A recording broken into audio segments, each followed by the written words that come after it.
ನಮಸ್ತೆ ಎಲ್ಲರಿಗೂ, welcome back to my YouTube channel. ನಾನು ನಿಮ್ಮ ಪ್ರೀತಿಯ ಪವಿತ್ರ. ಇವತ್ತು ನಾನು ಸುಮಾರು ದಿನದಿಂದ ಕಾಯ್ತಾ ಇದ್ದಿದ್ದು, ನಮ್ಮ ಮನೆಯವರೆಲ್ಲ ವೆಯ್ಟ್ ಮಾಡಿ ಸಾಕಾಗಿ ಹೋಗಿದ್ದು ಒಂದು ದಿನ ಬಂತು ಅಂತ ಅಂದರೆ ನಾವು ಹೋಗ್ತಾ ಇರೋ ಮನೆಯ ಹಾಲುಕ್ಸು ಅಂತ ದಿನದ ವ್ಲಾಗ್ ಆಗಿರುತ್ತೆ. ಬೆಳಗ್ಗೆ ನಾನು ಹಿಂದಿನ ಬ್ಲಾಗಲ್ಲಿ ಹೇಳ್ದಂಗೆ ಬೇಗ ಎಲ್ಲರೂ ರೆಡಿಯಾಗಿ ಮನೆ ಹತ್ರ ಹೊರಟ್ವಿ. ಯಾಕೆಂತಂದರೆ ನಾವು ಅಂದ್ಕೊಂಡ್ವಿ ಹಾಲು ಉಕ್ಕಿಸ್ಬೇಕು ಮತ್ತು ಮಕ್ಕಳನ್ನ ಸ್ಕೂಲ್ಗೂ ಕಳಿಸ್ಬೇಕು.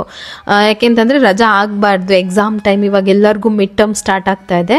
ಹಾಗಾಗಿ ಮತ್ತೆ ಪದೇ ರಜಾ ಆದರೆ ಮಕ್ಕಳಿಗೆ ಸುಮ್ಮನೆ ಅದು ಎಕ್ಸಾಮ್ ಮೇಲೆ ಎಫೆಕ್ಟ್ ಆಗುತ್ತೆ ಅಂತ ಹೇಳಿಬಿಟ್ಟು ರಜಾ ಹಾಕೋದು ಬೇಡ, ಪೂಜೆ ಮಾಡಿದ ತಕ್ಷಣ ಅವ್ರನ್ನ ಸ್ಕೂಲಿಗೆ ಕಳಿಸ್ಬಿಡ್ಬೇಕು ಅಂತ ಏನೇನೋ ಪ್ಲ್ಯಾನ್ ಮಾಡಿ ಬೆಳಗ್ಗೆ ಬೇಗ ಎದ್ದು ಎಲ್ಲರೂ ಅಷ್ಟು ಬೇಗ ರೆಡಿಯಾಗಿ ಮನೆಗಂತೂ ರೀಚ್ ಆದ್ವಿ.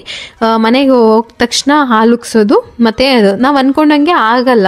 ನಾವು ಒಂದು ಟೈಮಿಂಗ್ಸಲ್ಲಿ ಈ ಟೈಮ್ಸ್ಗೆ ಇಷ್ಟು ಕರೆಕ್ಟಾಗಿ ಹಿಂಗೆಲ್ಲ ಆಗೋಗುತ್ತೆ ಅಂತ ಏನೇನೋ ಅಂದ್ಕೊಂಡಿರ್ತೀವಿ, ಆದರೆ ಅದು ಎಲ್ಲ ಉಲ್ಟಾ ಹೊಡಿಯುತ್ತೆ. ಹಾಗೆ ಇವತ್ತು ಆಯಿತು. ಮನೆಗೆ ಫಸ್ಟು ದೇವ್ರ ಫೋಟೋ ತೊಗೊಂಡೋಗಿ ಇಟ್ಬಿಟ್ಟು ಸಿಂಪಲ್ಲಾಗಿ ದೇವ್ರ ಪೂಜೆ ಮಾಡಿ ಆಮೇಲೆ ಹಾಲು ಉಕ್ಸೋದು. ಇನ್ನು ಸುಮಾರು ಜನ ಅನ್ಕೋಬೋದು ಎಲ್ಲನೂ ನೀವೇ ಮಾಡ್ತಾ ಇದ್ದೀರಾ, ಯಾಕೆ ಯಾರೂ ಬಂದಿಲ್ಲ ಅಂತ. ಕಾರಣಾಂತರದಿಂದ ನಾವು ಯಾರನ್ನೂ ಕರೀಲಿಲ್ಲ. ಅಮ್ಮನ ಕರೆದಿದ್ದೆ ನಾನು, ಅವರು ಬರೋಕ್ಕಾಗಲಿಲ್ಲ. ಇಷ್ಟೊತ್ತಿಗೆ ಅವ್ರು ಎಲ್ಲಿಂದ ಬರ್ತಾರಲ್ವ, ಹಾಗಾಗಿ ಸರಿ ನಾವೇನೇ ಹಾಲು ಉಕ್ಸ್ಕೊಳ್ಳೋಣ, ಇನ್ನೊಂದು ದಿನ ಎಲ್ಲರನ್ನೂ ಕರೆದ್ರಾಯ್ತು ಅಂತ ಹೇಳಿಬಿಟ್ಟು ಇವತ್ತು ನಾವು 4 ಜನನೇ ಹಾಲು ಉಕ್ಸೋ ಅಂಥ ಕಾರ್ಯಕ್ರಮವನ್ನು ಮಾಡ್ತಾಯಿದ್ದೀವಿ. ಇನ್ನು ಅಕ್ಕನ ಕರೆಯೋದಕ್ಕೆ ಅಕ್ಕಂಗೆ ಇವಾಗ ಆಲ್ರೆಡಿ ತಿಂಗಳು ತುಂಬ್ತಾ ಇದೆ. ಸೊ ಈ ಟೈಮಲ್ಲಿ ಅವರು ತುಂಬ ದೂರ ಎಲ್ಲ ಟ್ರಾವೆಲ್ ಮಾಡೋಕ್ಕಾಗಲ್ಲ, ಹಾಗಾಗಿ ಅವ್ರನ್ನೂ ಕರಿಬೇಕಂತ ಇತ್ತು, ಅವರು ಬರೋಕ್ಕಾಗಲಿಲ್ಲ. ಈ ಹೊಸ ಮನೆಯಿಂದ ಹೊಸ ವ್ಲಾಗ್, ಹೊಸ ಜೀವನ ಶುರು ಆಗ್ತಾ ಇದೆ. ಈ ಮನೆಯಿಂದ ಹೊಸ ವ್ಲಾಗ್ನ ನಿಮ್ಮ ಜೊತೆ ಹಂಚ್ಕೊಳ್ತಾ ಇದ್ದೀನಿ. ಹಾಲು ಉಕ್ಸೋ ದಿನ ಇವತ್ತು. ಸೊ ಸುಮಾರು ಈ ಮನೆ ಹುಡುಕಾಟ, ಮನೆ ಶಿಫ್ಟ್ ಆಗೋದ್ರೊಳಗೆ ತುಂಬ ಐಟಮ್ಗಳನ್ನೆಲ್ಲ ತೊಗೊಂಡು ಬರ್ತೀನಿ ಅಂತ ಹೇಳ್ಬಿಟ್ಟು ಅಪ್ಪ ಮಗಳು ಕೆಳಗಡೆ ಹೋದರು. ಇನ್ನೇನು ಪೂಜೆ ಮಾಡಬೇಕು, ಪೂಜೆ ಮಾಡಿ ಹಾಲು ಉಕ್ಸಿ ಇವರಿಬ್ಬರನ್ನ ಸ್ಕೂಲಿಗೆ ಕಳಿಸಿ ಆಮೇಲೆ ಮಿಕ್ಕಿದ ಕೆಲಸ ಎಲ್ಲ ಮಾಡ್ಕೊಳ್ಳೋದು. ಸೊ ಹೊಸ ಮನೆಯಿಂದ ಹೊಸ ವ್ಲಾಗ್, ಹೊಸ ಜೀವನ ಶುರು ಆಗ್ತಾ ಇದೆ. ತುಂಬ ಒಂಥರ ಖುಷಿ ಇದೆ, ಅದ್ರ ಜೊತೆಗೆ ಒಂದು ಸಣ್ಣ ಟೆನ್ಷನ್ ಇದೆ. ಟೆನ್ಷನ್ ಇರಬಾರ್ದು, ಬಟ್ ಅದು ಸಹಜವಾಗಿರುತ್ತೆ. ಯಾಕೆಂತಂದರೆ ಆ ಮನೆಗೆ 6 ವರ್ಷದ ಅಟ್ಯಾಚ್ಮೆಂಟು. ಒಂದು ಫೀಲಿಂಗ್ ಬರುತ್ತಲ್ವ, ಇನ್ಮೇಲೆ ನಾವು ಇಲ್ಲಿರಲ್ಲ, ಆ ಥರ ಎಲ್ಲ ಒಂದು ಫೀಲಿಂಗ್ ಬಂದ್ಬಿಡುತ್ತೆ. ಏನೂ ಮಾಡೋಕ್ಕಾಗಲ್ಲ. ಪೂಜೆ ಮಾಡೋಕ್ಕೆ ಅಂತ ಹೇಳಿ ಬೆಳಗ್ಗೆನೇ ಅಲ್ಲಿಂದ ಎಲ್ಲರೂ ಎದ್ದು ಬಂದ್ವಿ. ಎಲ್ಲ ರೆಡಿಯಾಗಿದ್ದೀವಿ. ನನ್ನ ಮಗ ಮಾತ್ರ ಎದ್ದೇಳಲಿಲ್ಲ, ಕಾರಲ್ಲಿ ಎದ್ದ. ಹೆಂಗಿದೆ ನೋಡಿ, ನಿನ್ನೆ ಹೆಂಗಿದ್ನೋ ಹಂಗೆ ಇದ್ದಾನೆ ಅಲ್ವ ಪ್ರೀತು. ಹೊಸ ಬಟ್ಟೆ ಎಲ್ಲ ತಂದು ಎಲ್ಲರೂ ರೆಡಿ ಆದರೂ ಇವನೊಬ್ಬ ರೆಡಿ ಆಗಿಲ್ಲ. ನಿಂದೆಲ್ಲ ಹೊಸ ಬಟ್ಟೆ? ಹೊಸ ಬಟ್ಟೆ ಇಲ್ಲ ನಿಂದು? ಸರಿ, ಅವ್ನು ಇಲ್ಲೇ ರೆಡಿ ಮಾಡೋಣ ಅಂತ ಹೇಳಿ ಹಾಗೆ ಕರ್ಕೊಂಡ್ಬಂದ್ವಿ. ಇನ್ನು ಪೂಜೆ ಮಾಡೋಣ ಸ್ವಾಮಿಗೆ. ಮತ್ತು ಹೊಸ ಬಟ್ಟೆ ಹಾಕೋಬೇಕಲ್ಲ ನೀನು? ಹೊಸ ಬಟ್ಟೆ ಹಾಕೊಬೇಕು. ಹೊಸ ಬಟ್ಟೆ ಹಾಕೊಂಡ್ರೆ ಪೂಜೆ ಮಾಡ್ಬೋದು. ಮಾಡೋಣ?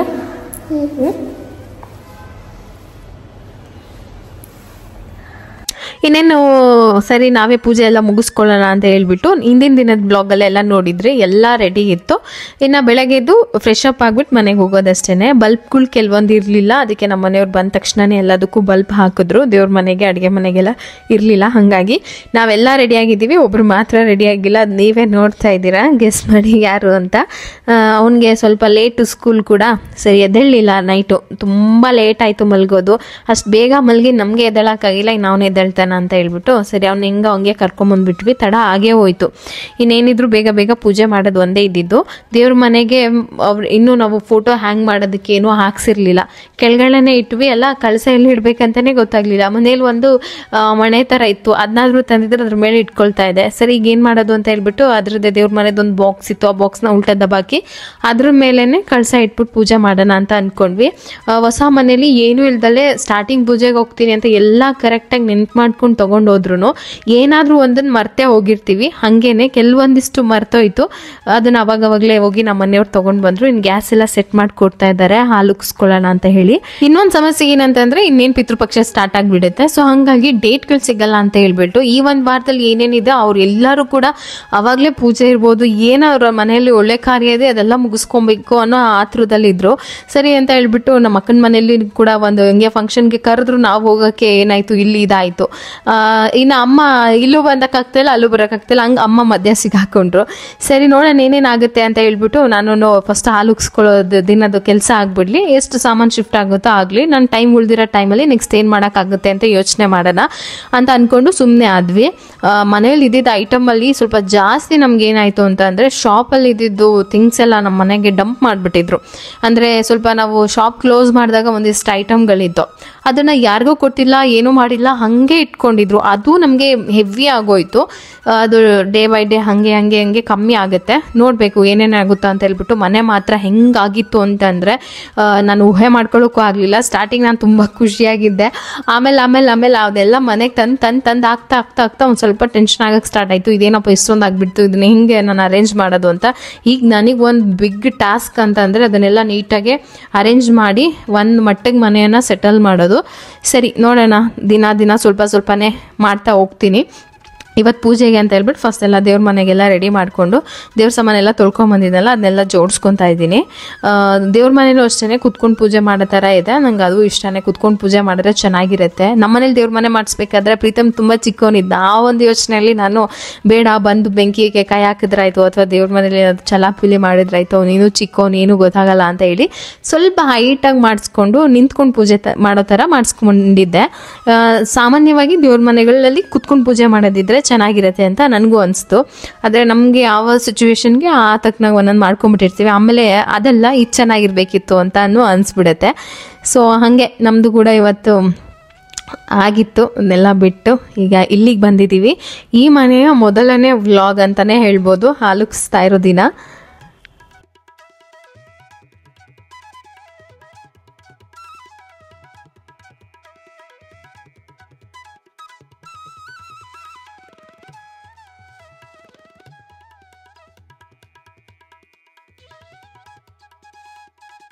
ಇನ್ನು ಸುಮಾರು ಜನ ಪ್ರಶ್ನೆ ಮಾಡ್ತೀರಾ ಗೊತ್ತು, ಅಮ್ಮ ಬರ್ಬೋದಾಗಿತ್ತು, ಅಮ್ಮ ಬಂದಿಲ್ಲ ಯಾಕೆ ಅಂತ ಹೇಳಿದ್ನಲ್ಲ. ಹಿಂಗೆ ಇನ್ನೊಂದು ಕಡೆನೂ ಫಂಕ್ಷನ್ ಇತ್ತಲ್ಲ, ಸೊ ಅಲ್ಲಿಗೆ ಹೋಗೋದಾ ಇಲ್ಲಿಗೆ ಬರೋದಾ ಅನ್ನೋ ಕನ್ಫ್ಯೂಷನಲ್ಲಿದ್ದರು. ನನಗೆ ಏನೂ ಇಲ್ಲ, ನಾನು ಯಾವಾಗಲೂ ಅಷ್ಟೇ ಅವ್ರವ್ರ ಅನುಕೂಲಕ್ಕೇ ಎಲ್ಲರೂ ಯೋಚನೆ ಮಾಡೋದು.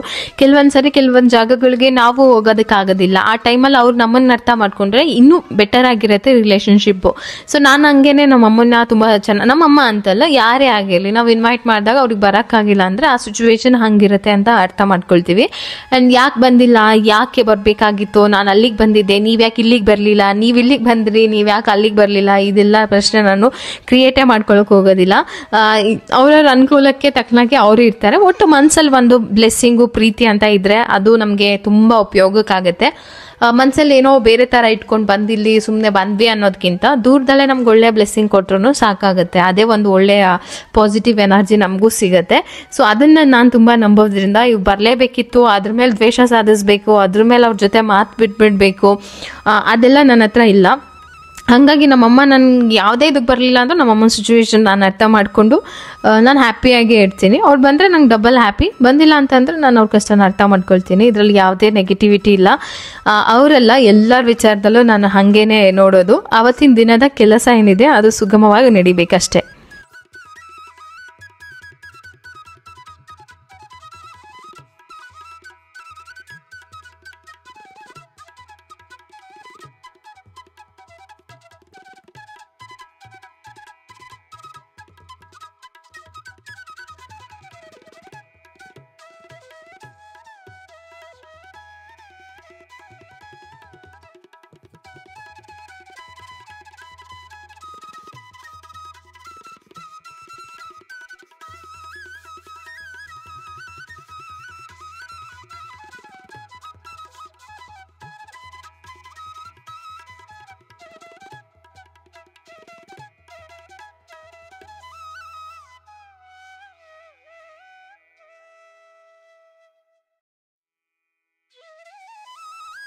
ನನಗೆ ನೋಡಿ ಎಂತ ಖುಷಿ, ಅಮ್ಮ ಬಂದಿಲ್ಲ ಅಂದ್ರೂ ಅಮ್ಮ ಮನೆಯಿಂದ ಲಾಸ್ಟ್ ಟೈಮ್ ಹೂವು ಎಲ್ಲ ಕೊಟ್ಟು ಕಳ್ಸಿದ್ರು, ರೋಸ್ ಎಲ್ಲ ಬಂದಿತ್ತಲ್ಲ, ಅಟ್ಲೀಸ್ಟ್ ಅದು ಕೂಡ ಬಂದಿದೆ. ಆಮೇಲೆ ನಾನು ಮುಟ್ಕೊಂಡಿರೋ ಮಲ್ಲಿಗೆ ಹೂವು ಕೂಡ ಅಷ್ಟೇನೆ ಅಮ್ಮನ ಮನೆಯಿಂದ ಬಂದಿರೋದೆ ಮಲ್ಲೆ ಹೂವು.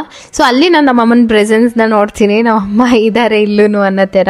ಇನ್ನೇನು ಈ ವರ್ಷದ ಕೊನೆಯಲ್ಲಿ ಸತ್ಯನಾರಾಯಣ ಸ್ವಾಮಿ ಪೂಜೆಯನ್ನು ಮಾಡಿಸ್ಬೇಕು, ನಾವು ಅಲ್ಲೇ ಮಾಡಿಸ್ಬೇಕಿತ್ತು. ಅಂದರೆ ಒಂದ್ಸರಿ ನಾವು ಅಲ್ಲಿ ಮಾಡಿಸಿದ್ರೆ ಅಲ್ಲೊಂದು ಪಾಸಿಟಿವ್ ಎನರ್ಜಿ ಇರುತ್ತೆ. ಸೊ ಬೇಡ, ಹೆಂಗೋ ಶಿಫ್ಟ್ ಆಗ್ತಾ ಇದ್ದೀವಿ, ಅಲ್ಲಿ ಮಾಡಿಸಿ ಬಿಟ್ಟು ಬರೋದಕ್ಕಿಂತ ಇಲ್ಲೇ ಹೋಗಿ ಮಾಡಿಸ್ಕೊಂಡ್ರೆ ಆಯಿತು ಅಂತ ಹೇಳ್ಬಿಟ್ಟು ಅದನ್ನು ಹೋಲ್ಡ್ ಮಾಡಿದ್ವಿ. ಹಾಗಾಗಿ ಆ ಟೈಮಲ್ಲಿ ನಾನು ಬರ್ತೀನಿ, ಇವಾಗ ಸ್ವಲ್ಪ ಈ ಥರ ಇದೆ ಅಂತ ಅಂದರು. ಸರಿ ಆಯಿತು, ಆವಾಗಲೇ ಬನ್ನಿ ಅಂತ ಅಂದ್ಕೊಂಡು ಇವಾಗ ನಾನು ಪೂಜೆ ಏನಿದೆ ಅದನ್ನು ನಾನು ಮಾಡ್ಕೊಳ್ತಾ ಇದ್ದೀನಿ. ಇಷ್ಟೇ ಸಿಂಪಲಾಗಿ ಮಾಡಿದ್ವಿ, ನಮಗೆ ಟೈಮ್ ಇರಲಿಲ್ಲ. ಪಿತೃಪಕ್ಷ ಬಂದರೆ ಮತ್ತೆ ನಾವು ವೆಯ್ಟ್ ಮಾಡಬೇಕಾಗತ್ತೆ ಅಂತ ಹೇಳಿಬಿಟ್ಟು ನಮಗೂ ಕೂಡ ಒಳ್ಳೆ ಟೈಮೇ ಸಿಗ್ಬಿಡ್ತು. ಇವತ್ತು ಗುರುವಾರ ಒಳ್ಳೆ ದಿನ ಅಂತ ಅಂದ್ಕೊಂಡು ಮನೆಗೂ ಬಂದುಬಿಟ್ವಿ. ಸಾಕು, ಇನ್ನು ವೇಟ್ ಮಾಡೋದು ಬೇಡ ಅಂತ ಹೇಳಿ ಎಲ್ಲನೂ ರೆಡಿ ಮಾಡ್ಕೊಂಡಿದ್ದೀನಿ, ಎಲ್ಲನೂ ತೊಗೊಂಡು ಬಂದಿದ್ದೀನಿ ಅಂತ ನಾನು ಅಂದ್ಕೊಂಡು ಎಲ್ಲನೂ ಒಂದು ಕಡೆ ಪ್ಯಾಕ್ ಮಾಡಿಟ್ಟೆ. ಅಗರಬತ್ತಿನೇ ತಂದಿಲ್ಲ, ಸರಿ ಅಂತ ಹೇಳಿಬಿಟ್ಟು ಇವಾಗ ಎಲ್ಲ ರೆಡಿ ಮಾಡ್ಕೊಂಡ್ವಿ. ಪೂಜೆ ಮಾಡಬೇಕು, ಅಗರಬತ್ತಿ ಇಲ್ಲ. ನಮ್ಮ ಮನೆಯವ್ರು 1 ನಿಮಿಷ ಹೋಗಿ ತೊಗೊಂಡು ಬಂದುಬಿಡ್ತೀನಿ ಅಂತ ಹೇಳಿ ಹೊರಟ್ರು. ಸೊ ಹಿಂಗಾಯಿತು. ಅಂದರೆ ಎಲ್ಲನೂ ನಾವು 100% ಆಗಕ್ಕೆ ಸಾಧ್ಯ ಇಲ್ಲ ಅನ್ನೋದಕ್ಕೆ ಸಮ್ ಟೈಮ್ ಈ ಥರ ಆಗೇ ಆಗುತ್ತೆ. ನಾನು ಇಷ್ಟೇ ಅಲ್ಲ, ಯಾವುದೇ ಇಂಪಾರ್ಟೆಂಟ್ ಕೆಲ್ಸಕ್ಕೆ ಹೋದ್ರೂ ಅಲ್ಲಿ ಮೇನ್ ಒಂದು ಸಣ್ಣ ಏರ್ಪಿನಾದರೂ ಬಿಟ್ಟು ಹೋಗಿರ್ತೀನಿ. ಅದು ಗೊತ್ತಿಲ್ಲ, ಅದು ಅಭ್ಯಾಸ. ಆ ಒಂದು ಇದಿದೆ ಅಂತಲೇ ನಾನು ತುಂಬ ಕಾನ್ಷಿಯಸ್ ಆಗಿ ಮಾಡ್ತೀನಿ. ಆ ಕಾನ್ಷಿಯಸ್ಸಿಂದನೇ ಇನ್ನೇನಾದರೂ ಒಂದು ಮರ್ತೋಗಿರ್ತೀನಿ. ಸೊ ಈ ಥರ ಇನ್ನೇನು ಇವರು ಮನೆ ಗೃಹ ಪ್ರವೇಶ ಎಲ್ಲ ಇತ್ತಲ್ಲ ಅಂತ ಹೇಳ್ಬಿಟ್ಟು ಅವರೇ ಫುಲ್ಲು ದೇವ್ರ ಮನೆ ಮತ್ತು ಎಂಟ್ರೆನ್ಸ್ಗೆಲ್ಲ ಹೂವಿನ ಡೆಕೋರೇಷನ್ ಎಲ್ಲ ಮಾಡಿದರು. ಅದೇ ಟೈಮ್ ನಾವು ಹಾಲಿಗ್ಸಿದ್ವಿ. ಸೊ ಇಬ್ರಿಗೂ ಆಯಿತು. ಇನ್ನು ಊದ್ಗಡ್ಡೆ ಹಚ್ಬಿಟ್ಟು ಸ್ವಲ್ಪ ಸ್ವೀಟು ತಂದಿರಲಿಲ್ಲ, ಬರ್ತಾರಲ್ಲ ಹುಡುಗರೆಲ್ಲ ಮನೆ ಶಿಫ್ಟ್ ಮಾಡೋದಕ್ಕೆ, ಅವ್ರಿಗೊಂದೊಂದು ಸ್ವೀಟ್ ಕೊಡೋಣ ಅಂತ ಹೇಳ್ಬಿಟ್ಟು ಸ್ವೀಟೆಲ್ಲ ತಂದರು. ಇವಾಗ ನಾನು ಪೂಜೆ ಶುರು ಮಾಡ್ಕೊಳ್ತಾ ಇದ್ದೀನಿ. ಪ್ರತಿ ಸಲ ನಾನು ನಮ್ಮನೆ ದೇವ್ರ ಮನೆಯಲ್ಲಿ ಪೂಜೆ ಮಾಡ್ತಾಯಿದ್ದೆ. ಅದೊಂಥರ ಗುಡ್ ವೈಬ್. ಲಾಸ್ಟ್ ಬ್ಲಾಗ್ ನೋಡಿದಾಗಲೂ ನಾನು ಇದನ್ನೆಲ್ಲ ಮಿಸ್ ಮಾಡ್ಕೊಳ್ತೀನಿ ಅಂತ ಅಂದ್ಕೊಂಡೆ. ನಾವು ಏನು ಅಂದ್ಕೊಳ್ತೀವೋ ಅದು ಖಂಡಿತ ಆಗುತ್ತೆ. ಹೆಂಗೆ ಅಂತಂದರೆ ಒಂದು ಸರಿ ನಾವು ಏನಂತ ಅಂದ್ಕೊಂಡ್ವಿ ಅಂದರೆ, ನಾವು ಅಲ್ಲಿ ಮನೇಲಿದ್ದಾಗ ನನಗೆ ತುಂಬ ಬೋರ್ ಆಗ್ತಾಯಿತ್ತು. ಅಂದರೆ ಸ್ವಲ್ಪ ಅದು ತುಂಬ ಕ್ಲೋಸ್ ಇರೋ ಜಾಗ, ನನಗೊಬ್ಬಳೇ ಇರ್ತಾಯಿದ್ದೆ. ವ್ಲಾಗ್ಸ್ ಬಿಟ್ಟರೆ ನಾನು ಬಿಟ್ಟರೆ ವ್ಲಾಗ್ಸ್ ಮತ್ತು ಮನೆ, ಇಷ್ಟೇ ನನ್ನ ಲೈಫು. ಅವಾಗ ನನಗೆ ಯಾವಾಗಲೂ ಅನಿಸ್ತಾಯಿತ್ತು ಒಂದು ಸಣ್ಣ ಚೇಂಜ್ ಬೇಕು ನನಗೆ. ನಾನು ಈ ಮನೆಯಿಂದ ಬೇರೆ ಮನೆಗೆ ಹೋಗೋಣ ಅಂತ ಹೇಳ್ಬಿಟ್ಟು. ನಾನು ಹೇಳಿದ್ನಲ್ಲ, ನಮ್ಮ ಅಪಾರ್ಟ್ಮೆಂಟ್ ಮೇಲೆ ಒಂದು ಪೆಂಟ್ ಹೌಸ್ ಇತ್ತು, ಅಲ್ಲಿ ಖಾಲಿ ಇತ್ತು. ಅವಾಗ ನಮ್ಮ ಮನೆಯವ್ರಿಗೆ ಹೇಳಿದ್ದೆ, ನಾವು ಇದು ಮನೇನ ಬಾಡಿಗೆ ಕೊಟ್ಬಿಟ್ಟು ಅದೇ ದುಡ್ಡನ್ನ ಅಲ್ಲಿ ಕೊಟ್ಟು ನಾವು ಅಲ್ಲಿ ಹೋಗೋಣ, ಸ್ವಲ್ಪ ಚೇಂಜ್ ಸಿಗುತ್ತೆ. ನಂಗೆ ಯಾಕೋ ಒಂದೇ ಜಾಗದಲ್ಲಿ ಇದ್ದು ತುಂಬ ಹಿಂಸೆ ಆಗ್ತಾ ಇದೆ ಅಂತ ಹೇಳ್ಬಿಟ್ಟು ಸುಮ್ಮನೆ ಹಾಗೆ ಮಾತಾಡ್ಕೊಂಡಿದ್ದು ಅಷ್ಟೇ. ನಾನು ಏನು ಮಾತಾಡ್ತೀವಿ ಅದು ನಿಜ ಆಗುತ್ತೆ. ಅಂದರೆ ಅಸ್ತು ದೇವತೆಗಳು ಅಸ್ತು ಅಂತಾರೆ, ಯಾವಾಗಲೂ ಒಳ್ಳೇದು ಮಾತಾಡಬೇಕು ಅಂತ ಹೇಳ್ತಾರಲ್ಲ, ಹಾಗೆ ಅವತ್ತು ಅಂದಿದ್ದು ಅದು ನಿಜಾನೇ ಆಗಿ ಇವತ್ತು ನಾವು ಅದೇ ಥರ ಆಯಿತು. ಹೇಳೋದು ಅಂತೂ ನಿಜಾನೇ, ಮಾತಾಡಬೇಕಾದ್ರೆ ಯಾವಾಗಲೂ ಒಳ್ಳೆ ಮಾತೇ ಆಡ್ತಾ ಇರಬೇಕು. ಇನ್ನು ಹಿಂದೆನೇ ಪ್ರೀತಮ್ಗೆ ಸ್ನಾನ ಮಾಡಿಸಿ ಹೊಸ ಬಟ್ಟೆ ತೊಗೊಂಡು ಬಂದಿದ್ವಿ, ಅದನ್ನು ಹಾಕಿ ರೆಡಿ ಮಾಡ್ತಾ ಇದ್ದಾರೆ.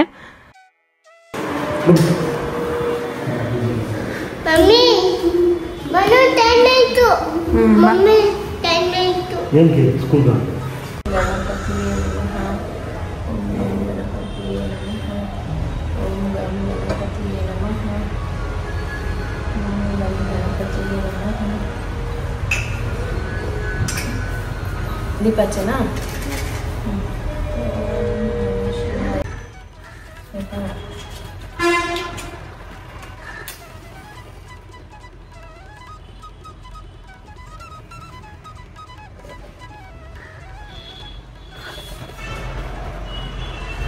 ಅದು ಕ್ಲೋಸ್ ಮಾಡಿಬಿಟ್ಟು ಡೋರ್ನ, ಆಗಿರೋದ್ರೆ ಕಷ್ಟ.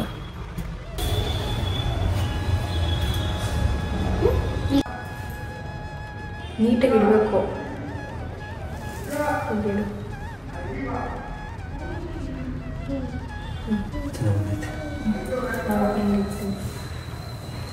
ತಲೆ ಮೇಲೆ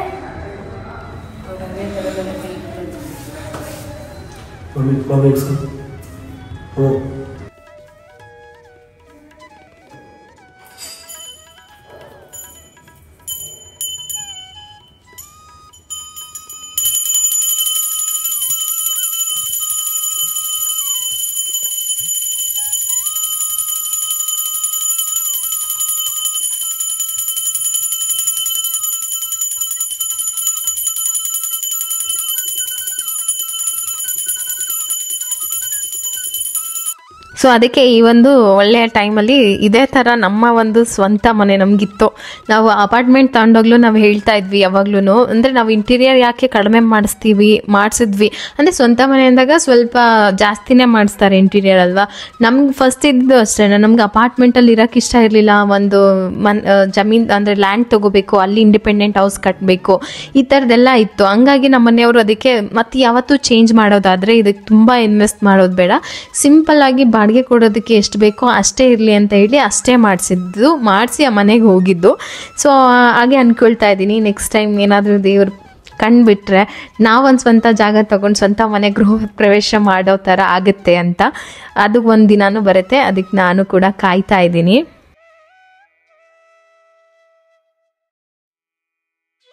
ಇದು ಲಡ್ಡು ನಿನಗೆ, ಇಲ್ಲ ಸಾಮಿ ಕೊಡ್ಬೇಕಾ? ಇದು ಲಡ್ಡು ನಿನಗೆ ಅಂತ ತಂದಿರೋದಲ್ಲ. ತಗೋ ಲಡ್ಡು ತಿನ್ನು. ಲಡ್ಡು ಕೊಡ್ಲಾ? ಬೇಡ ಅಲ್ಲ ಲಡ್ಡು ಬೇಡ. ಸ್ವಾಮಿದು ಬೇಡ, ಲಡ್ಡು ಬೇಡ ನಮಗೆ. ಬೇಡ ಬೇಡ, ಲಡ್ಡು ಚೆನ್ನಾಗಿಲ್ಲ ಅಲ್ವಾ? ಲಡ್ಡು ತಿನ್ನಲ್ಲ. ನಿನಗೆ ಬೇಕಾ? ಲಡ್ಡು ಬೇಕಾ? ಹೇಳು ಬೇಕಾ? ಹಾಲು ಉಕ್ಕಿದ್ಮೇಲೆ ಲಡ್ಡು ನಿನಗೇನೆ ಇದು. ಓಕೆ,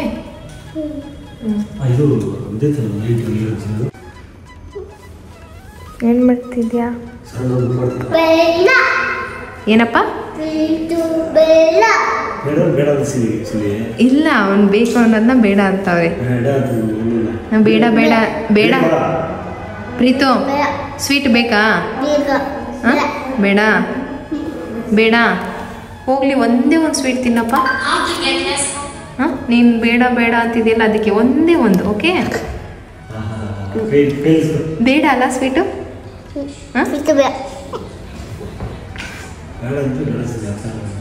ಇಲ್ಲ ಬೇಡವಾ? ನಾನು ನಿನಗೆ ಕೊಡೋಣ ಅನ್ಕೊಂಡೆ. ಬೇಡವಾ? ತಗೋ ಹೋಗ್ಲಿ, ಒಂದೇ ಒಂದು ತಿನ್ನು. ಒಂದೇ ಒಂದು ಲಾಸ್ಟ್ ತಗೋ. ಎಲ್ಲಿ ಚಿನ್ನು ತಗೊಳಪ್ಪ. ಏ ಕಳ್ಳ, ನೀನು ಅವಾಗಲಿಂದ ಬೇಡ ಬೇಡ ಅಂತಿರೋದು ಯಾಕೆ ಅಂತ ನಮಗೂ ಗೊತ್ತು. ಚೆನ್ನಾಗಿದ್ಯಾ? ಎದೇಳು. ಹಾಂ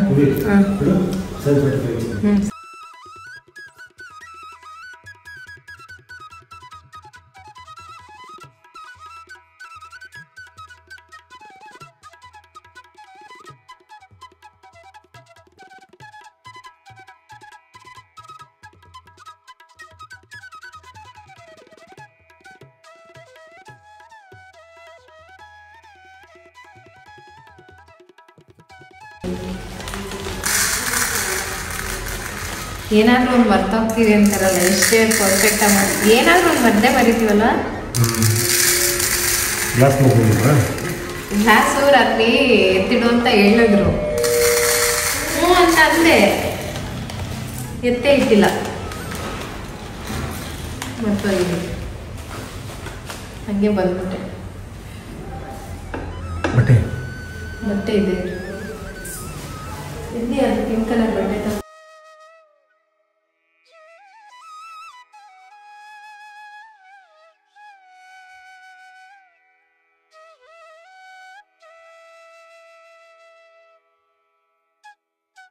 ನಾವು ತಡ್ಕೊಳಕ್ಕಾಗಲ್ಲ, ಅದಕ್ಕೆ ಇವತ್ತು ಪ್ರೀತಮಿಗೆ ಮಾತ್ರ ಸ್ಕೂಲು ಪ್ರಗತಿ ಹೋಗ್ಬೇಕಾಗಿತ್ತು. ಪ್ರಗತಿಗೆ ಟೈಮಿಂಗ್ಸು ತುಂಬ ಬೇಗ ಆಗಲೇ ಇಲ್ಲ. ನಾನು ಇಷ್ಟೆಲ್ಲ ಮಾಡಿಬಿಟ್ಟು ಪ್ರಗತಿಗೆ ಕಳಿಸ್ಬಿಟ್ಟು ಹೆಂಗೆ ಮಾಡೋದು ಪೂಜೆ ಅಂತ ಹೇಳ್ಬಿಟ್ಟು, ನೀನು ರಜಾ ಹಾಕು, ಅವ್ನ ಇರಿಸ್ಕೊಂಡ್ರೆ ನೆಕ್ಸ್ಟ್ ನಾವೇನು ಮಾಡೋಕ್ಕಾಗಲ್ಲ. ಮುಗಿತೀನಿ, ಪೂಜೆ ಆಯಿತು. ಸೊ ಅದಕ್ಕೆ ಪ್ರೀತಮ್ನ ಮಾತ್ರ ಸ್ಕೂಲಿಗೆ ಕಳಿಸ್ಬಿಟ್ಟು ಪ್ರಗತಿಗೆ ಇರಿಸ್ಕೊಳ್ಳೋಣ, ಸ್ವಲ್ಪ ಹೆಲ್ಪ್ ಆಗುತ್ತೆ ಅಂತ. ಎಕ್ಸಾಮ್ ಟೈಮು ರಜಾ ಹಾಕ್ಸ್ಲೇಬಾರ್ದು, ಎಷ್ಟೊತ್ತಾದರೂ ಸರಿ ಕಳಿಸ್ಬಿಡ್ಬೇಕು ಅಂತ ಯೂನಿಫಾರ್ಮ್ ಎಲ್ಲ ಐರನ್ ಮಾಡಿ ಎಲ್ಲ ರೆಡಿ ಮಾಡಿ ಕರೆಕ್ಟಾಗಿ ತೊಗೊಂಬಂದ್ವಿ. ಆದರೆ ಆಗಲಿಲ್ಲ. ಪ್ರೀತಮಿಗೆ ಸ್ವಲ್ಪ ಲೇಟು, ಇನ್ನೂ 1/2 hour ಟೈಮ್ ಇದೆ ಅವನಿಗೆ. ತುಂಬ ಬೇಗ 7 o'clock ಮಮ್ಮಿಗೆ 7ಗೆ ಅಲ್ಲಿ ಇರಬೇಕು, ಕ್ಲಾಸ್ ರೂಮಲ್ಲಿ ಇರಬೇಕು. ಮನೆ ಬಿಡೋದಲ್ಲ 7ಗೆ ಕ್ಲಾಸ್ ರೂಮಲ್ಲಿ ಇರಬೇಕು. ಸುಮ್ಮನೆ ಅಂದ್ರೆ ನಿಮ್ಗೆಲ್ಲ ಇದೆಲ್ಲ ಒಂಥರ ವಿಚಿತ್ರ ಅನ್ಸ್ಬೋದು. ಲಾಸ್ಟ್ ಟೈಮ್ ಒಬ್ರು ಕೇಳಿದ್ರಿ, ಖುಷಿ ಆಗ್ತಾ ಇದೆ ಸ್ವಂತ ಮನೆ ಬಿಟ್ಟು ಹೋಗೋದು, ಬಾಡಿಗೆ ಮನೆಗೆ ಯಾರಾದ್ರೂ ಖುಷಿ ಪಡ್ತಾರ, ಈಗ ಒಬ್ರೇ ಇರ್ಬೇಕು ಈ ತರ ಖುಷಿ ಪಡ್ತಾ ಇರೋದು ಅಂತ. ಈ ತರ ಎಲ್ಲ ಚೇಂಜ್ ಮಾಡಿದ್ ಯಾರು ಗೊತ್ತಾ? ಅಲ್ಲಿ ಇದಾನಲ್ಲ ಅವನೇ. ಅವನಿಂದಲೇ ಎಲ್ಲ ಬದಲಾವಣೆಗಳು ಬಂದ ಅಬ್ಬಪ್ಪ ಎಲ್ಲ ಚೇಂಜ್ ಮಾಡ್ಬಿಟ್ಟ. ಬದಲಾವಣೆ ಜಗದ ನಿಯಮ, ಇನ್ನೇನು ಮಾಡೋಕ್ಕಾಗಲ್ಲ ಅಲ್ವಾ ಪ್ರೀತಮ್? ತಾನೇ? ಹೊಸ ಮನೆ ಅವಳೆ ಹೊಸ ಮನೆ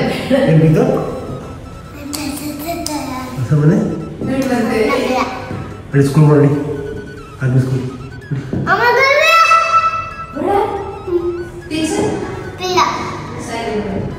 ಟೀಚರ್ಗೆ ಫೋನ್ ಮಾಡ್ತೀನಿ, ಅವನಿಗೆ ಸ್ಕೂಲ್ ಬೇಡ ಅಂತ ಹೇಳ್ತೀನಿ. ಓಕೆ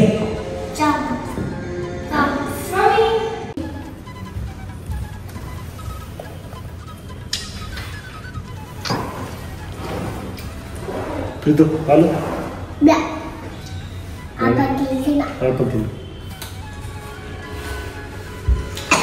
ಚೆನ್ನಾಗಿದ್ಯಾ ಅಮ್ಮ? ನೀನು ಆಪಲ್ ತಿಂತಾ ಇದೆಯಾ? ಇವತ್ತು ಹಾಲು ಕುಡಿಬೇಕು. ಇನ್ನೂ ಇದೆಯಲ್ಲ, ಇಲ್ಲಿ ಬಿಟ್ಕೊಂಡು ಕುಡಿಬೋದು. ಏನು ಬೇಕು? ಇದು ಆಪಲ್ಲು ಅದು ಫಿನಿಶ್ ಮಾಡು, ಆಮೇಲೆ ಕೊಡ್ತೀನಿ. ಇದು ನಿನಗೇನೆ ಹಾಲು. ಓಕೆ, ಕಸ್ಟರ್ಡ್ ಮಿಲ್ಕ್ ಆಗುತ್ತೆ. ಹೌದಾ? ಕಸ್ಟರ್ಡ್ ಮಿಲ್ಕ್ ಥರ ಇದೆಯಾ?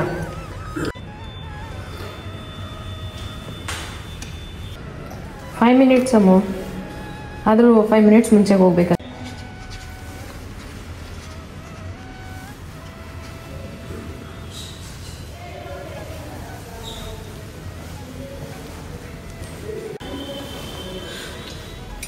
ಪ್ರೀತು ಎಲ್ಲಿಗೆ? ಆರ್ಮಿ ಪಬ್ಲಿಕ್ ಅಲ್ಲಿಗೆ ಹೋಗ್ತಾ ಇದೆಯಾ?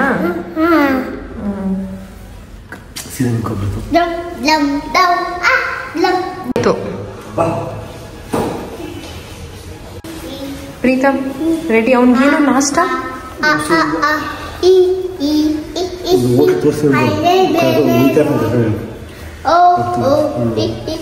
ತಲೆ ಬಚ್ಚಾಕಿತ್ತು ಇದಿಲ್ವಾ ಬಚ್ಚಣಿಗೆ?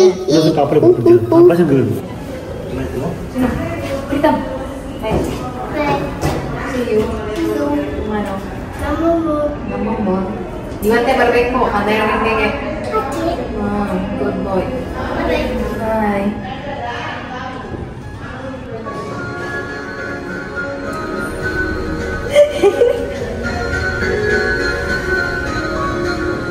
ಹೇಳಿದ್ನಲ್ಲ, ಪ್ರೀತಮ್ ಇದ್ರೆ ಕೆಲಸಗಳು ತುಂಬ ಕಷ್ಟ ಆಗುತ್ತೆ ಅಂತ ಹೇಳ್ಬಿಟ್ಟು ಅವನ್ನ ಸ್ಕೂಲಿಗೆ ಡ್ರಾಪ್ ಮಾಡಿ ಬಂದರು. ಈಗ ನಾವು ಸೀದಾ ನಮ್ಮ ಮನೆಗೆ ಹೋಗ್ತಾ ಇದ್ದೀವಿ. ಇಲ್ಲಿಂದ ಶಿಫ್ಟಿಂಗ್ ಸ್ಟಾರ್ಟ್ ಆಗುತ್ತೆ. ಮನೆಯೆಲ್ಲ ಖಾಲಿ ಮಾಡಿಕೊಂಡು ಈ ಮನೆಗೆ ತೊಗೊಂಡು ಬರಬೇಕು. ನಮಗೆ ಸ್ವಲ್ಪ ಟೈಮ್ ಜಾಸ್ತಿನೇ ತೊಗೊಳುತ್ತೆ ಅಂದ್ಕೊಂಡಿದ್ದೀನಿ. ನಾನು ಹಾಗೆ ಹೇಳಿದ್ದೆ, ಜಸ್ಟ್ 2 to 3 days ಆಗ್ಬೋದು ಶಿಫ್ಟಿಂಗ್ಗೆ ಅಂತ ಹೇಳಿ. ಎಕ್ಸಾಕ್ಟಾಗಿ ಹಾಗೆ ಆಯಿತು. ಯಾಕೆ ಅಂತಂದರೆ ನಾವು ಈ ಮನೆ ಶಿಫ್ಟ್ ಮಾಡೋಕ್ಕೆ ಮೇನ್ ರೀಸನ್ ಬಂದುಬಿಟ್ಟು ಟ್ರಾಫಿಕ್. 1 ಲೋಡ್ ಐಟಮ್ ತೊಗೊಂಡು ಆ ಟ್ರಾಫಿಕ್ ಕ್ರಾಸ್ ಮಾಡಿ ಬರೋಷ್ಟರೊಳಗೆ ಮಧ್ಯಾಹ್ನ ಆಗ್ತಾಯಿತ್ತು. ಇನ್ನೊಂದು ಸರಿ ಹೋದರೆ ಮತ್ತೆ ಆ ಟ್ರಾಫಿಕಲ್ಲಿ 1 ಲೋಡ್ ತೊಗೊಂಡು ಬರೋಷ್ಟರೊಳಗೆ ಸಾಯಂಕಾಲ ರಾತ್ರಿ 11 ಗಂಟೆ ಆಗ್ತಾಯಿತ್ತು. ಅಂದರೆ ನಮ್ಮದು ವೆಹಿಕಲ್ಲೇ ಇರೋದ್ರಿಂದ ಅಲ್ಲಿ ನಾವೇ ಶಿಫ್ಟ್ ಮಾಡ್ತಾಯಿದ್ವಿ, ಇಲ್ಲಿ ಇದು ಮಾಡ್ತಾಯಿದ್ವಿ. ಹಾಗಾಗಿ ಅಂದ್ಕೊಂಡಂಗೆ ನಾವು 2-3 days ಆಯಿತು ಮನೆ ಶಿಫ್ಟಿಂಗ್ ಎಲ್ಲ ಮುಗಿಸೋಷ್ಟ್ರಿಗೆ. ಮತ್ತು ವ್ಲಾಗ್ಸ್ಗಳು ಕೂಡ ನಾನು ಲೇಟಾಗಿ ಹಾಕಿದೆ ಮಾಡಿದ್ದೆ, ಬಟ್ ಇಂಟರ್ನೆಟ್ ಕನೆಕ್ಷನ್ ಕೊಡಬೇಕಿತ್ತು, ಅಲ್ಲೆಲ್ಲ ತೆಗೆದಿದ್ವಿ, ಇಲ್ಲೆಲ್ಲ ಇದಾಗಿತ್ತು. ಸೊ ಪಜಿತಿ ಆಗಿದ್ದರಿಂದ ನಾನು ಲಾಂಗ್ ಬ್ರೇಕ್ ತೊಗೊಬೇಕಾಯಿತು. 1 6 days ಮೇಲೆ ಆಯಿತು ನಾನು ವ್ಲಾಗ್ ಹಾಕೋಕ್ಕಾಗಲಿಲ್ಲ. ಸೊ ಹಾಗಾಗಿ ಸ್ವಲ್ಪ ಎಲ್ಲ ತಡ ಆಗಿ ಬ್ಯಾಕ್ ಟು ಬ್ಯಾಕ್ ಇವಾಗ ವ್ಲಾಗ್ಸ್ನ ಹಾಕ್ತಾ ಇದ್ದೀನಿ. ಹೊಸ ಮನೆಯ ವ್ಲಾಗ್ಸ್ಗಳಿಗೆ ನಾನು ಕ್ಯೂರಿಯಾಸಿಟಿ ಆಗಿದ್ದೀನಿ. ಬಟ್ ನನಗೊಂಥರ ಖುಷಿ ಅಂದರೆ ಹೋಮ್ ಮೇಕ್ ಓವರ್ ಮಾಡೋದು ತುಂಬ ಇಷ್ಟ ನನಗೆ. ಒಂದು ಮೇಕ್ ಓವರ್ ಆದಮೇಲೆ ಅದ್ರದ್ದು ಔಟ್ಪುಟ್ ಬರುತ್ತಲ್ಲ, ಅದೆಲ್ಲ ತುಂಬ ಖುಷಿ ಕೊಡುತ್ತೆ. ನಾನಿನ್ನೂ ಬೆಟರ್ ಆಗಿರೋದನ್ನ ನೋಡ್ತಾ ಇದ್ದೆ. ಬಟ್ ಈ ಮನೆಯಿಂದ ನಮಗೆ ಒಳ್ಳೇದಾಗಲಿ, ನಮ್ಮಿಂದ ಈ ಮನೆಗೆ ಒಳ್ಳೇದಾಗಲಿ ಅಂತ ಅಂದ್ಕೊಂಡು ಇಲ್ಲಿಗೆ ನಾವು ಶಿಫ್ಟ್ ಆಗ್ತಾ ಇದ್ದೀವಿ. ಇನ್ಮೇಲೆಲ್ಲ ಒಳ್ಳೇದಾಗುತ್ತೆ ಅಂತ ಅಂದ್ಕೊಂಡಿದ್ದೀನಿ. ಒಳ್ಳೇದಾಗುತ್ತೆ ಅಂದ್ಕೊಳ್ಳೋದೆಲ್ಲ ಬೇಡ, ಒಳ್ಳೇದೇ ಆಗುತ್ತೆ. ಸೊ ಯಾವಾಗಲೂ ನಾವು ಪಾಸಿಟಿವ್ ಆಗಿ ಮಾತಾಡಬೇಕು. ಫ್ಯೂಚರಲ್ಲಿ ಬೇಡ, ಪ್ರೆಸೆಂಟಲ್ಲಿ ಒಳ್ಳೇದಾಗುತ್ತೆ. ಓಕೆನಾ? ಸೊ ಇದಿಷ್ಟ ಆಯಿತು. ಬೆಳಗ್ಗೆಯಿಂದ ಯಾರು ಏನೂ ತಿಂದಿಲ್ಲ, ತುಂಬ ಹೊಟ್ಟೆ ಹಸಿತಾಯಿತು. ಸರಿ ಅಂತ ಹೇಳಿಬಿಟ್ಟು ಹೋಟೆಲ್ಗೆ ಹೋಗೋಣ ಅಂತ ಹೋದ್ವಿ.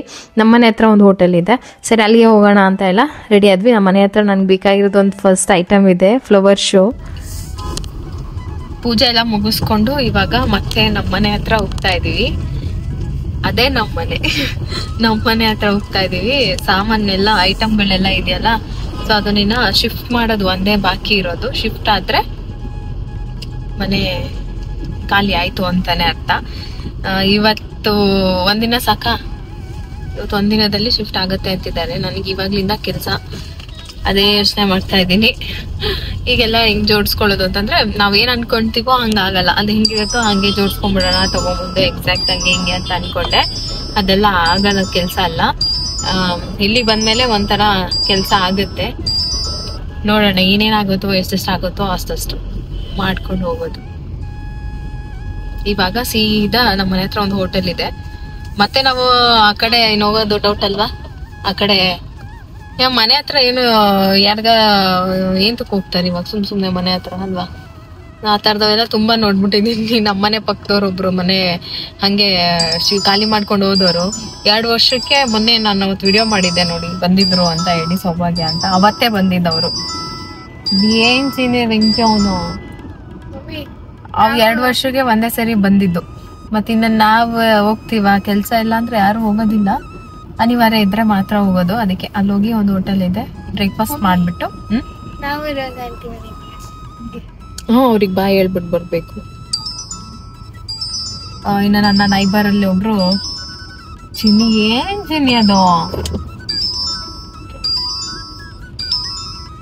ಅದು ಸರಿ ಮನೆಯಲ್ಲಿ ಸೌಂಡ್ ಕೇಳಿಸ್ಕೊಂಡ್ ನಮ್ಗೆ ಹೆಂಗಾಗಿದೆ ಸೌಂಡ್ ತರ ಚೆನ್ನಾಗೂ ಇಲ್ಲ. ಹೋಗ್ಲಿ, ಏನೋ ಸುಮಧುರವಾಗಿದ್ರೆ ಎಷ್ಟಾನ ಬಡ್ಕೊಳ್ಳಿ, ಕೇಳಿಸ್ಕೊಳ್ಳೋಣ ಅನ್ನೋ ತರ ಇರುತ್ತೆ. ಅವ್ರನ್ನ ಮಾತಾಡ್ಸ್ಕೊಂಡ್ ಬರ್ಬೇಕು. ಅವ್ರಿಗೆ ಹೇಳೂ ಇಲ್ಲ ನಾವು. ಕೊನೆ ಸರಿ ಪಾಪ ಅವ್ರ ಪ್ರೀತಮ್ನ ತುಂಬಾ ಇಷ್ಟಪಡ್ತಾರೆ, ಯಾಕೆಂದ್ರೆ ಅವ್ರ ಮಗು ಇದಾನಲ್ವಾ, ಪ್ರೀತಮ್ ಫ್ರೆಂಡು ರಿಷಿ. ಅವನಿದ್ದಾಗ್ಲೇ ಬಾಯಿ ಹೇಳ್ಬೇಕು ಅನ್ಕೊಂಡ್ವಿ. ನಿನ್ನೆ ನೋಡಿದ್ರೆ ನೈಟ್ ಬಂದಿದ್ದೆ ನಾವು 10 ಗಂಟೆ ಆಯ್ತು, 11 ಗಂಟೆ ಆಯ್ತು ಮನೆಗೆ ಹೋಗಿ. ಮಲ್ಗಿದ 2:30. ಅವ್ರಿಗೆಲ್ ಬಾಯಿ ಹೇಳೋದಕ್ಕಾಗಲ್ಲ ಅಂತ ಹೇಳ್ಬಿಟ್ಟು ಬೆಳಗ್ಗೆ ನೋಡಿದ್ರೆ ಅಷ್ಟೊತ್ತಿಗೆ ಅವ್ರ ಎದ್ದೇ ಇರ್ಲಿಲ್ಲ. ಮಿಸ್ ಮಾಡ್ಕೊಂತಾರೆ ಅನ್ಕೊಂತೀನಿ ಪ್ರೀತಮ್ನ. ಆದ್ರೂ ವಿಡಿಯೋದಲ್ಲಿ ನೋಡ್ತಾ ಇರ್ತಾರೆ. ಓಕೆನಾ? ಬನ್ನಿ ಇವಾಗ ಮನೆ ಹತ್ರ ಹೋಗೋಣ. ಬ್ರೇಕ್ಫಾಸ್ಟ್ ಮಾಡಿ ಆಮೇಲೆ ಮನೆ ಹತ್ರ ಹೋಗೋಣ. ನೆಕ್ಸ್ಟು ಮತ್ತೆ ಒಂದಿಷ್ಟು ಬ್ಯೂಟಿಫುಲ್ ವ್ಲಾಗ್ ಜೊತೆಗೆ ಮತ್ತೆ ಸಿಗ್ತೀನಿ. ಈ ವ್ಲಾಗ್ನ ಇಲ್ಲೇ ಎಂಡ್ ಮಾಡ್ತಾ ಇದ್ದೀನಿ. ಸೊ ಈ ವ್ಲಾಗ್ ನಿಮಗೆ ಖಂಡಿತ ಇಷ್ಟ ಆಗಿದೆ ಅಂತ ಭಾವಿಸ್ತೀನಿ. ವ್ಲಾಗ್ ಏನಾದರೂ ಇಷ್ಟ ಆಗಿದ್ರೆ ಲೈಕ್ ಮಾಡಿ. ಚಾನಲ್ ಇನ್ನೂ ಸಬ್ಸ್ಕ್ರೈಬ್ ಮಾಡ್ಕೊಂಡಿಲ್ಲ ಅಂದರೆ ಸಬ್ಸ್ಕ್ರೈಬ್ ಮಾಡ್ಕೊಂಡು ನೋಡಿ. ಸಿಗ್ತೀನಿ ನೆಕ್ಸ್ಟ್ ವ್ಲಾಗಲ್ಲಿ. ಅಲ್ಲಿವರೆಗೂ ಟೇಕ್ ಕೇರ್, ಬಾಯ್.